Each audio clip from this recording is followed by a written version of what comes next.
We are in the home stretch of our 2025 season previews. Today is the San Diego Padres. We just took another cross-country flight from Boston all the way to San Diego. We're going to be talking some pods today. Luis, how you doing? I mean, Padres are a very interesting team. I mean, I've heard a lot of interesting things about San Diego. Have you been to the stadium, Petco? I have never been to Petco, and I think it's on the top of my list to get out to right now. I heard they have a really good baseball culture. I know, if you remember, not this playoffs, but the last one, they had the theme song where they had the guys. The old guy. Yeah, that was the NLCS against the Phillies, I think, when that came out. Yeah. That was 22, I think. Oh, Soto was on that team. You know what I'm thinking? Soto is a jinx. He'll get you to the championship or championship series and then leave you. So, hey, Mets fans, keep that in mind. He has done that with his last two teams. 3 teams. Well, he won the World Series with the Nationals. And then left. But he still won. Yeah, I mean, but he wasn't a part of that team. But regardless, he was a part of the team that won. What are you talking about? But he wasn't like the main guy. The main guys were Trey Turner, Stephen Strasburg.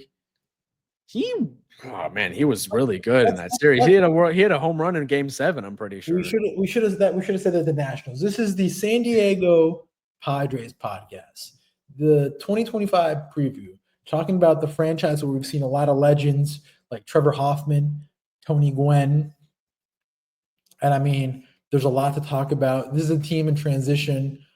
First thing we have to talk about is the ownership issues. Have you read up on these ownership issues? I know you're big into the front office side and everything. I kind of felt like, that's kind of a big issue going on with them. They haven't spent that much. They were kind of tightened up from spending this offseason and improving a team that took the eventual world champions to the brink. Yeah, it was when Peter Seidler died in the summer of 2023, 2024. I think it was last summer. Some ugly transition of power. I think the wife wanted control of the team, sued Seidler's younger brothers, and it was messy. And I think the brothers won control of the team. It's still within the family.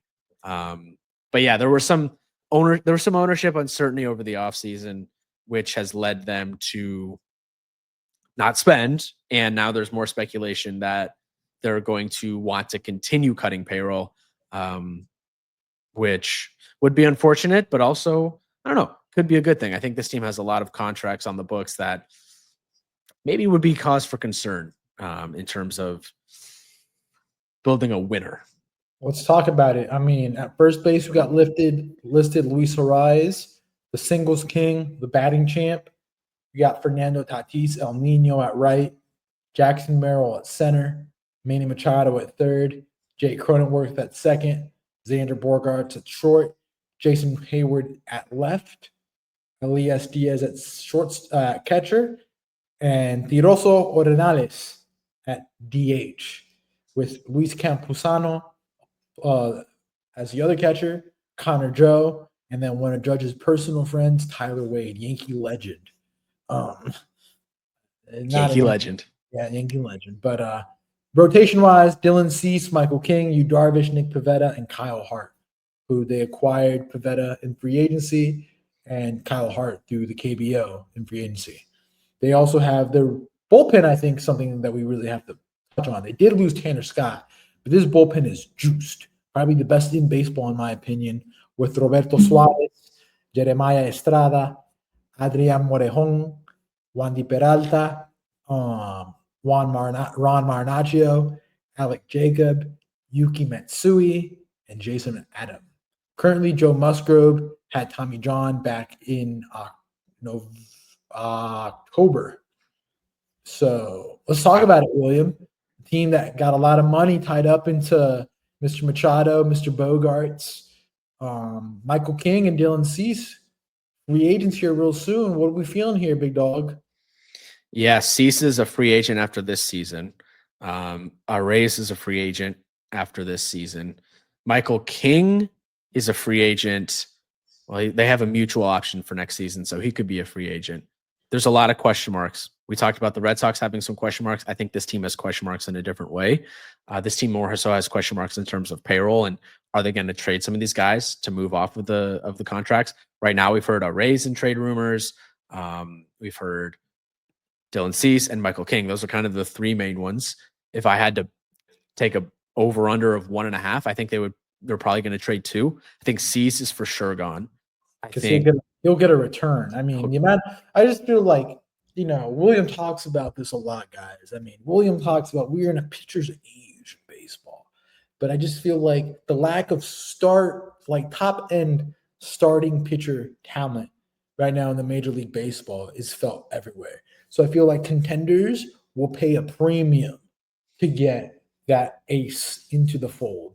Like, how many contenders right now do you think need an ace? Like, I could totally see a Texas just dropping a bag. Texas was the first team that came to mind. They really need an ace. Yeah. Atlanta, Baltimore, Boston.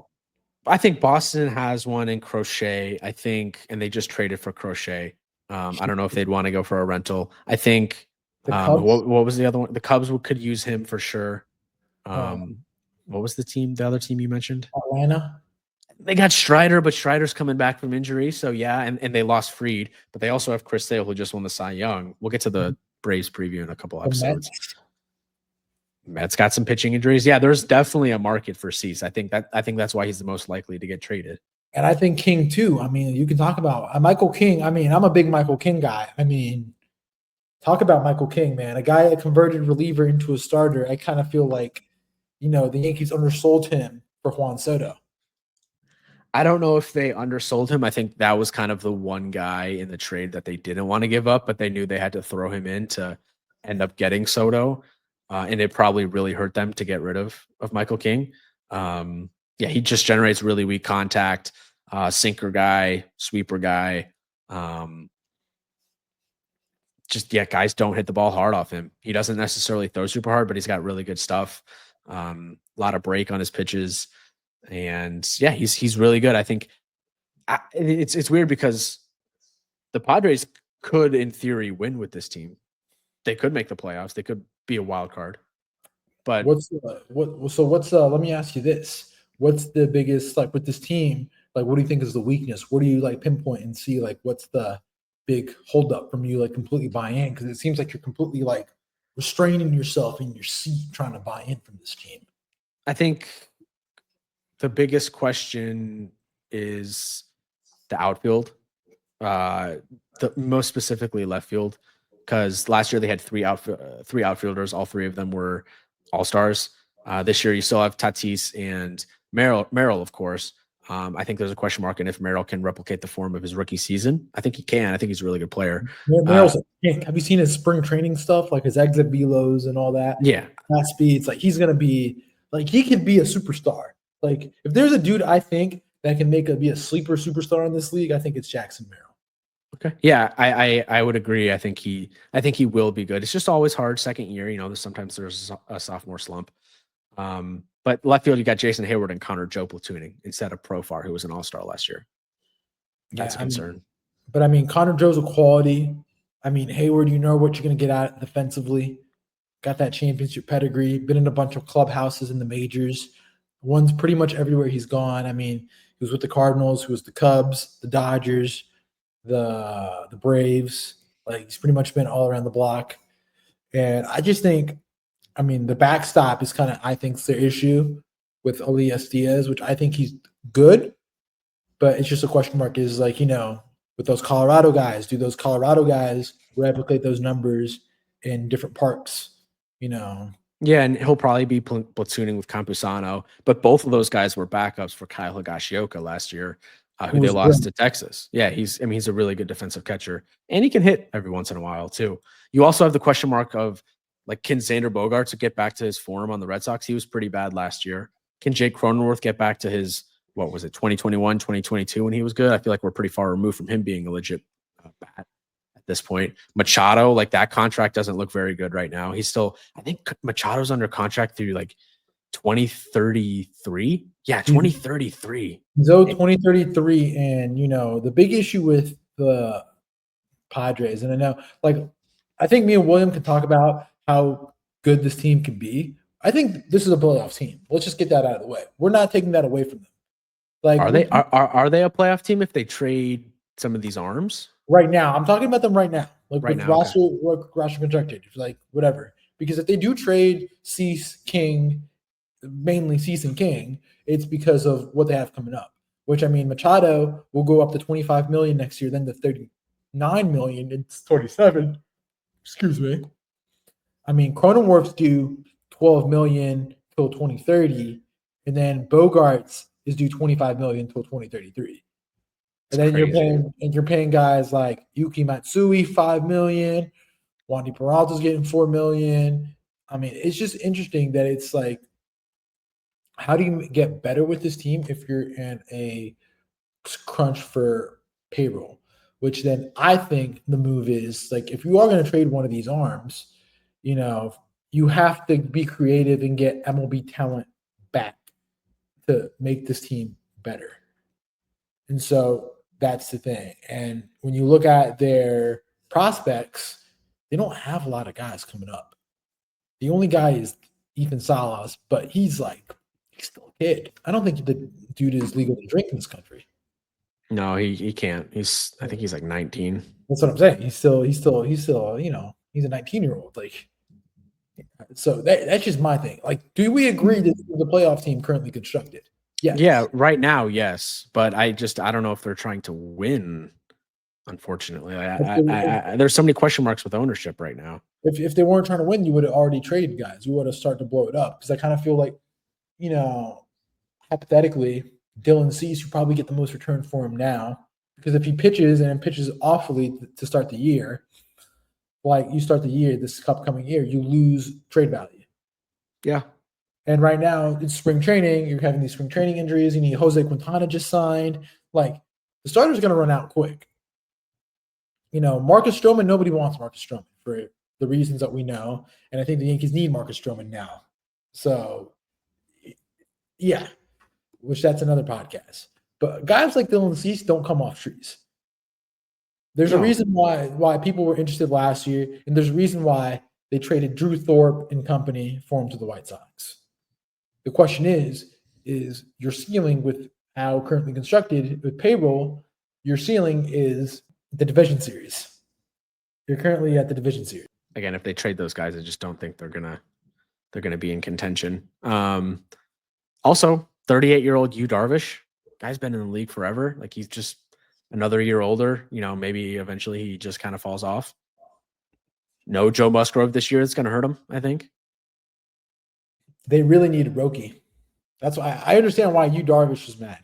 Maybe Yu Darvish's son could come and pitch for them because I think they need more starters. I mean, didn't you see that thing that was posted today about Yu Darvish's son? No. Oh, his son's name is Shohei, right? Yeah, Shohei Darvish.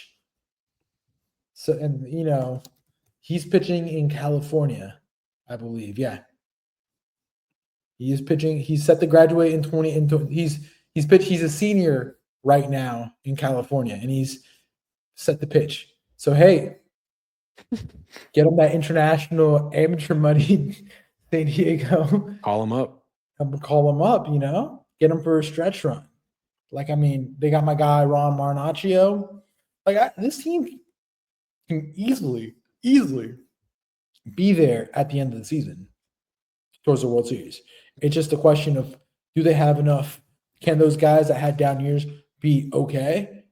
And can their pitching hold up the pitch against the Dodgers? Because they're not very deep pitching-wise after Cease, King, Darvish, and Pivetta. They're counting on Kyle Hart, a dude from the KBO, to come up and pitch meaningful innings. No Joe Musgrove. That's pretty much it. Yeah. They arguably still have the most star power on their roster amongst it, besides the Dodgers. And I mean, their pitching lab's gonna have to go to work. That's what I'll say. I mean, guys they're gonna have to, hopefully, because I mean, the Red Sox, we talked about them yesterday. They have a lot of pitching depth, and when it comes with depth, you can't say that. Can't say that word. I know. And when it comes with the Padres, they're gonna have to get as much as possible from Johnny Brito, Randy Vasquez, Matt Waldron, and Luis Patino. Like, those are just quality guys that they have there. So, yeah, that's just – I mean, it's going to be an interesting year. The legitimately interesting year with ownership concerns. I mean, great baseball city. I think Fernando Tatis is a top 5, top 10 player. We had him at 10 in our list. Sucks that he has to go against Juan Soto and Shohei Ohtani. He's the most underrated player right now in the game. He had that meteoric rise, and then the PED thing happened, and I feel like he's kind of been forgotten about since then. I mean, cover of the show in 2021. He was a wild child. That's the problem. He got a bad rap for that motorcycle accident he had in the Dominican Republic. You remember that? And then the PED bus. Yeah. I mean, he's still a player. He plays more defense. He plays better defense. He plays more defense than Juan Soto. He runs the bases better than Juan Soto. I mean, yeah, Juan Soto's an elite batter's eye, but I mean, baseball is not just all about hitting. It is a big part of the game. But 2021, 42 home runs, 166 OPS plus, third in MVP voting. Yeah, he was great. I mean, him and then Manny Machado, good defense. Xander Bogaerts, I mean, man, he's going to have to hit the bat, or that contract is going to be one of the worst contracts in baseball right now. Yeah. That's the biggest thing. And he had a really bad injury-riddled year last year. So, hey, step it up or not. But like I said, Jackson Merrill and Fernando Tatis are two great building blocks to have. It's just that after that, they don't really have much if everything goes left. So, and, worst case scenario is that they have to do the soft rebuild and reset and just build around Tatis and Merrill. And then if they go do that, I think the question will be next year. We'll be sitting here asking ourselves in October, November, is should Fernando Tatis want out and go somewhere where he can win? Because that will reset your whole farm and you'll be set for the future. And I guarantee you teams will line up to get him regardless of everything that he's been through with that motorcycle and the PEDs. Of course. Yeah, he's one of the best young players in the game. And you could say, okay, we'll build around Jackson Merrill at that point. Yeah, you'll probably get offers like George Lombard, Spencer Jones. Red Sox will probably give you Roman Anthony. Yeah, probably. Chicago might give you PCA and Alcantara. Like you'll be able to have your pick because he's under contract. Like he's team controlled for pretty much till 2034, and he's only making $25 million till 2029. And that's it. And the AAV then jumps to $36 million. So, yeah, he'll be under contract through 2034. So that's 9 years. I mean, it's basically his whole career. He'll be 35, 36 when his contract expires. So, kind of like one more small deal at the end of his career, maybe a couple 1-2 year deals. This is his deal. I mean, he's under contract for his whole career, basically. And he's on a bargain contract. So teams are going to line up, right? What do you think happens? What's your prediction for this team this year? What do you think we're talking about in 9 months about this team? I think it's going to go south. And I think there's another team in this division that's going to overtake them for second place. We'll get to their preview shortly.